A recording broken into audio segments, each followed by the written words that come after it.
Study IQ IAS, अब तैयारी हुई अफोर्डेबल। नमस्कार दोस्तों, स्वागत है आप सभी का स्टडी IQ में। मैं हूं आपका दोस्त राहुल सायगांवकर। इससे पहले की चर्चा की शुरुआत करें, एक छोटा सा संदेश है। कई सारे मैसेजेस आए मुझे इंस्टाग्राम पे स्टूडेंट्स के कि सर आपकी वीडियो नहीं आ रहे। पिछले 2-3 दिनों से थोड़ा सा तबीयत खराब है। It's a seasonal flu and I am quite sure कि ऑल ओवर इंडिया ये फिनोमेना चल ही रहा है। देखिए इतनी ज़्यादा बारिश हो रही है। इनफैक्ट मेरे यहाँ पे तो एक अजीबोगरीब सा माहौल बना हुआ है। I am feeling as if I am living in equatorial region. हर दिन में 2-3 घंटे धूप आ जाती है, वो भी कड़क वाली धूप आ जाती है, और उसके बाद बारिश भी हो जाती है। It's very humid. तो इसकी वजह से नॉर्मल सीजनल फ्लू काफ़ी ज़्यादा हो चुका है। इनफैक्ट मेरे साथ तो ऐसा हुआ है कि पिछले 15 दिनों में ये दूसरी बार ऐसा हुआ है। बट अगले 2-3 दिनों में I will be very fine and I will be back with full vigour, right. चलिए आज की चर्चा शुरुआत करते हैं। यूनाइटेड नेशंस जनरल असेंबली ने डिक्लेयर किया है access to clean and healthy environment as a universal human right, यानी कि अभी क्लीन एनवायरनमेंट, क्लीन और हेल्दी एनवायरनमेंट एक मानव अधिकार बन चुका है। तो इसी के ऊपर हमारी चर्चा चलेगी। इस रेजोल्यूशन के बारे में हम लोग बात करेंगे, साथ ही साथ हम लोग चर्चा करेंगे अबाउट इंडिया। इंडिया का यहाँ पे क्या स्टांस था, क्या इंडिया ने इस रेजोल्यूशन का समर्थन किया, अगर समर्थन किया क्या होल हार्टेडली यानी कि फुली विथ 100% कमिटमेंट यहाँ पे समर्थन किया, या इंडिया का स्टांस 50-50 था, उसको भी समझेंगे। इसके अलावा हम लोग इस डिस्कशन के अंत में ये जानेंगे कि भारत में लीगल फ्रेमवर्क क्या है, यानी कि constitutional provisions with respect to clean and healthy environment क्या है, जुडिशरी का क्या रवैया रहा है। इन सारी चीजों पे हम लोग चर्चा करने वाले हैं। चर्चा की शुरुआत करते हैं एक सवाल के साथ। देखिए, the United Nations General Assembly has passed a resolution recently recognising rights to clean healthy and sustainable environment as human right. एक मानव अधिकार बन चुका है according to UDHR, universal declaration of human rights. इसके अंदर अभी अमेंडमेंट होगा और ये राइट भी इंक्लूड हो जाएगा। In light of this above development, discuss the constitutional measures towards clean environment in India.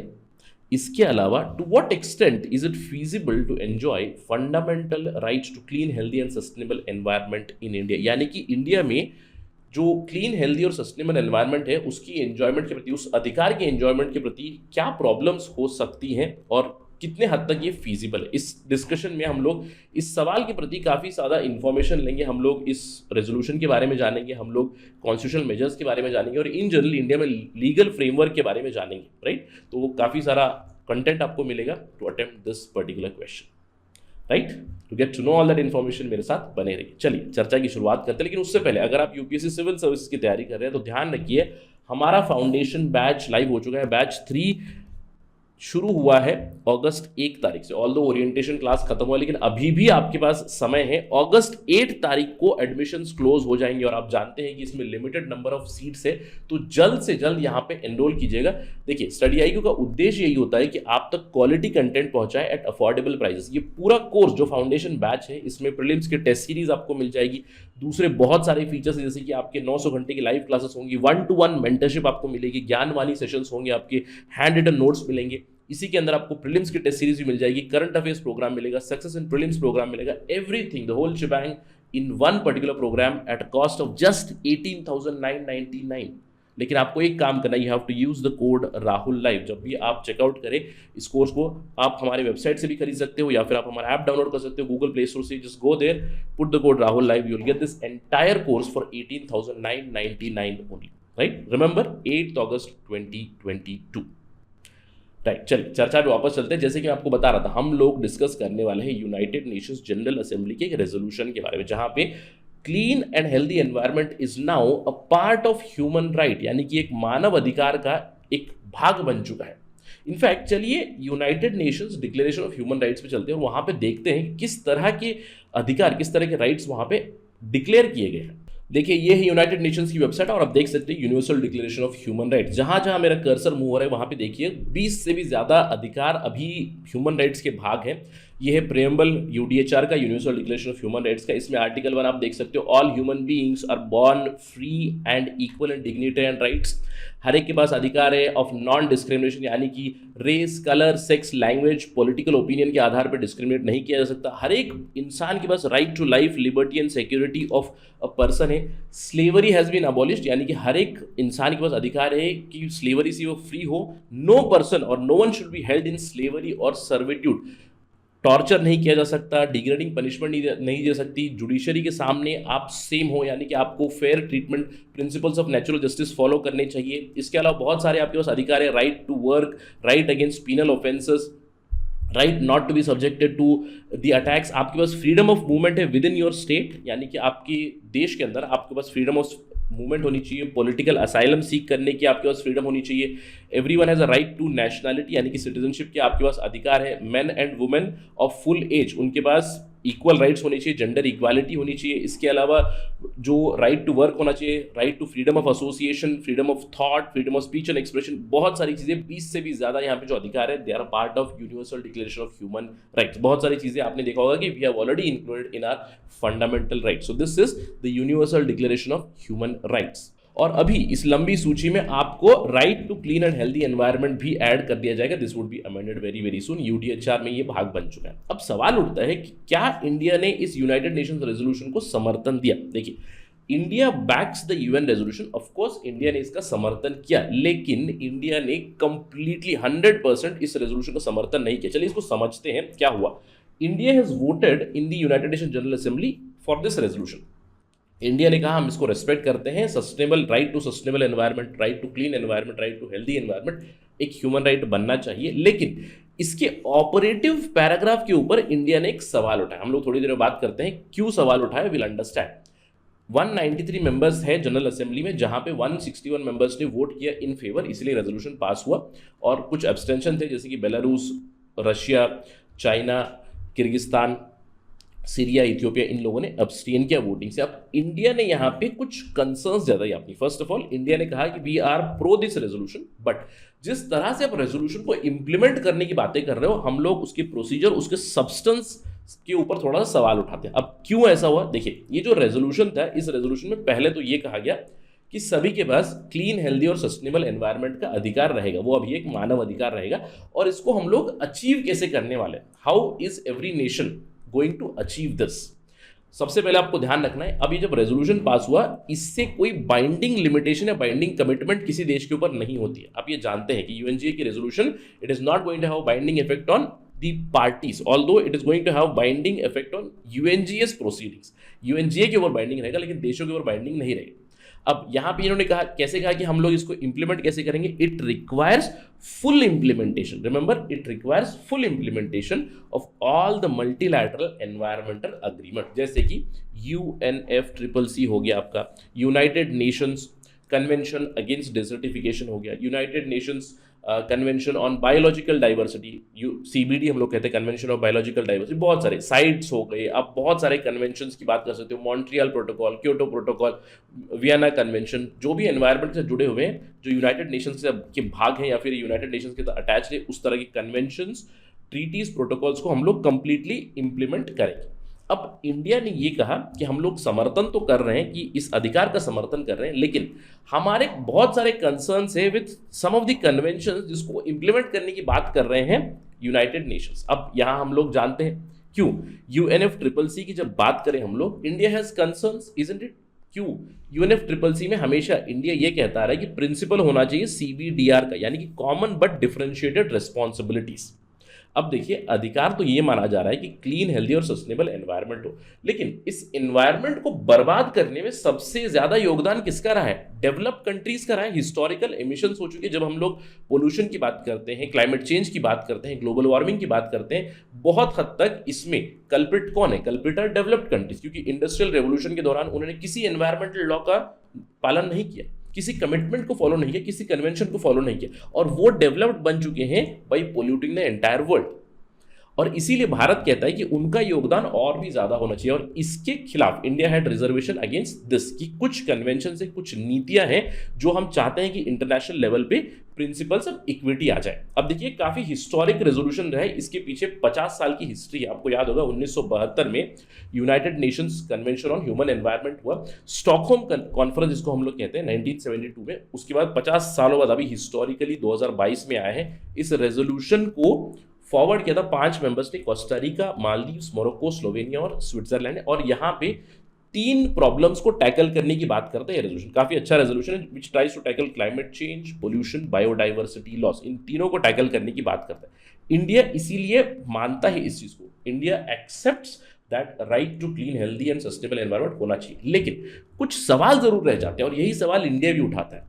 सवाल क्या है? सबसे पहले आपने कह दिया clean, healthy and sustainable environment हो, इसका एक डेफिनेशन भी चाहिए और कंसेंसस बेस्ड डेफिनेशन चाहिए। आप जानते हैं कि सबसे पहले अगर जब मैं आपको ये कह रहा हूं कि इस राइट के ऊपर क्लीन हेल्दी एनवायरनमेंट की बात करें, उससे पहले अगर ह्यूमन राइट्स की ही बात कर ले तो ह्यूमन राइट्स के ऊपर ही थोड़ा सा डिफरेंस जरूर मिल जाता है आपको डेवलप कंट्रीज और डेवलपिंग और लीस्ट डेवलप कंट्रीज, क्योंकि there is no agreeable definition on this.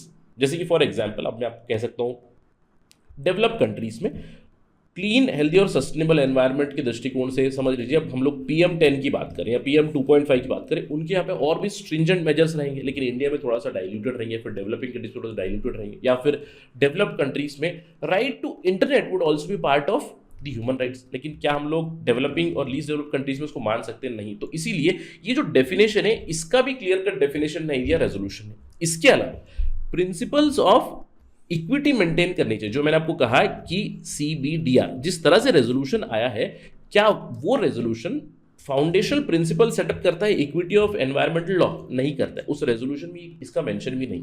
उस रेजोल्यूशन में जो भी मल्टीलैटरल कन्वेंशन से, ट्रीटी से, प्रोटोकॉल से, उसको इंप्लीमेंट करेंगे फुल्ली, लेकिन उन प्रोटोकॉल्स में, उन कन्वेंशंस में ही फंडामेंटली प्रॉब्लम चल रही है कि वहां पे इक्विटी नहीं है। जिन लोगों ने पहले हिस्टोरिकली इतना ज्यादा पोल्यूशन मचा दी, इतनी ज्यादा गंद मचा दी है, उन लोगों को अभी पे करना चाहिए, isn't it? That is why we talk about common but differentiated responsibilities everywhere in terms of ozone layer depletion, in terms of biodiversity loss, in terms of climate change, global warming।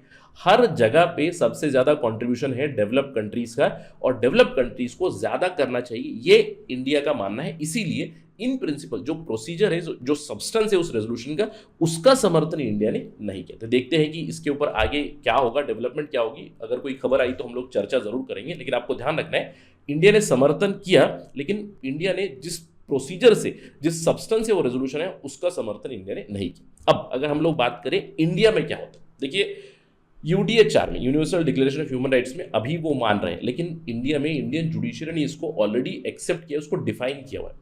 जैसे Indian constitution की जब हम लोग बात करें तो directive principle से कुछ जो प्रिंसिपल्स होती हैं, जो डायरेक्टिव्स होती हैं सरकार के प्रति, पार्ट 4 में आपको मिलते हैं। आर्टिकल 47, आर्टिकल 48A में आर्टिकल 47 कहता है स्टेट का काम है, state shall endeavour to raise the level of nutrition, standard of living. अब स्टैंडर्ड ऑफ लिविंग मतलब क्या होता है? Again standard of living means provide clean and healthy environment. इसके अलावा आर्टिकल 48A में state has a duty to protect and improve the environment.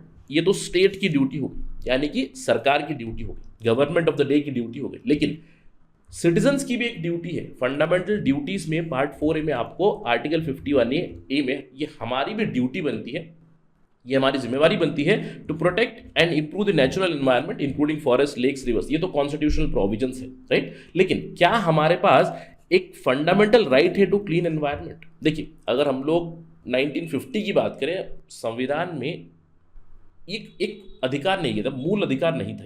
लेकिन धीरे धीरे जिस तरह से एवोल्यूशन हो रहा है, आर्टिकल 21 का सबसे इवॉल्व आर्टिकल है हमारे संविधान का आर्टिकल 21। 1950 से अगर मैं कहूँ 2022 तक जिस आर्टिकल का सबसे ज्यादा स्कोप बढ़ा है वो है आर्टिकल 21। आर्टिकल 21 क्या कहता है?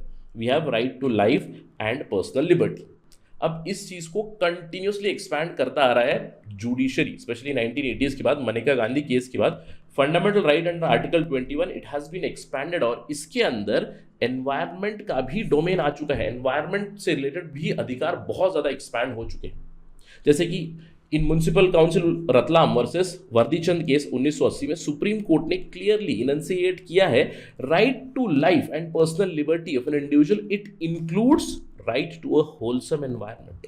ये तो आज UDHR में इंक्लूड किया गया, लेकिन Indian judiciary, and ironically I am not telling Indian parliament, but please remember, Bharat की जुडिशियरी ने, सुप्रीम कोर्ट ने इसको डिफाइन किया है कि राइट टू लाइफ में राइट टू होलसम एनवायरनमेंट मिलता है और अधिकार है रेसिडेंट्स के पास, यानी कि सिटीजन्स के पास ये अधिकार है to exercise this against the state. अगर आपके यहाँ पे प्रॉब्लम चल रही है तो आप सरकार के खिलाफ केस कर सकते हो कि मुझे क्लीन एनवायरनमेंट चाहिए और सरकार को एक्शन लेनी पड़ेगी। इसके अलावा FK Hussain versus union of India case again 1990 में केरला हाई कोर्ट ने ये किया है, right to clean water and right to clean air are attributes of right to life. इसके अलावा G Sundarrajan versus union of India case 2013 वाले केस में supreme court ने ये कहा है, right to clean environment it is not just individual right, ये केवल एक इंडिविजुअल का राइट नहीं, इंडिविजुअल का राइट तो है ही है, लेकिन ये एक कलेक्टिव राइट भी है, जहां पे ये सिर्फ इस जनरेशन का नहीं है, फ्यूचर जनरेशंस का भी है इक्वली, यानी कि राइट टू सस्टेनेबल एनवायरनमेंट भी राइट टू लाइफ का ही भाग है। इनफैक्ट यही केस नहीं है, बहुत सारे आपको एनवायरमेंटल लिटिगेशंस आपको मिलेंगे, केसेस मिलेंगे, जहां पे सुप्रीम कोर्ट ने, अलग अलग हाई कोर्ट्स ने क्लियरली यहां पे बताया है कि right to clean environment, right to healthy environment, right to sustainable environment, ये हमारा अधिकार बन चुका है, एक मूल अधिकार का भाग है, आर्टिकल 21 का भाग है, नॉट 21 है, आर्टिकल 21 का भाग है। इनफैक्ट मैं चर्चा समाप्त करना चाहूँगा आपको एक बस आइडिया बताकर अबाउट इंडियन एनवायरनमेंट। जब भी हम लोग बात करते हैं एनवायरनमेंट की, एनवायरनमेंट रिलेटेड लिटिगेशंस की, वहाँ पे एक नाम बहुत ही प्रोमिनेंट है MC मेहता का, महेश चंद्र मेहता का। He has been a pioneer in environmental struggle, single handedly इतने सारे प्रो एनवायरनमेंट वर्डिक्ट्स इन्होंने जीते हैं सुप्रीम कोर्ट से, हाई कोर्ट से। He has got the Goldman environmental prize in 1996। In fact आपको बहुत सारे केस स्टडीज मिलेंगे, केस के रेफरेंसेस मिलेंगे, MC Mehta versus union of India case, बहुत सारे, ओलियम लीग केस हो गया, आपको अलग अलग केस के वर्डिक्ट्स मिलेंगे, जहां पे सरकार को फटकार लगी है जुडिशरी से कि आपको अधिकार देने चाहिए सिटीजन्स को of right to clean and healthy environment, right. इसके ऊपर जब भी कोई डेवलपमेंट आएगी UNGA के बारे में या फिर इंडिया के स्टांस के बारे में, हम लोग फिर से चर्चा करेंगे on study IQ, but that is it right now in this particular discussion. Thank you for watching this video. जय हिंद। स्टडी IQ IAS, अब तैयारी हुई अफोर्डेबल।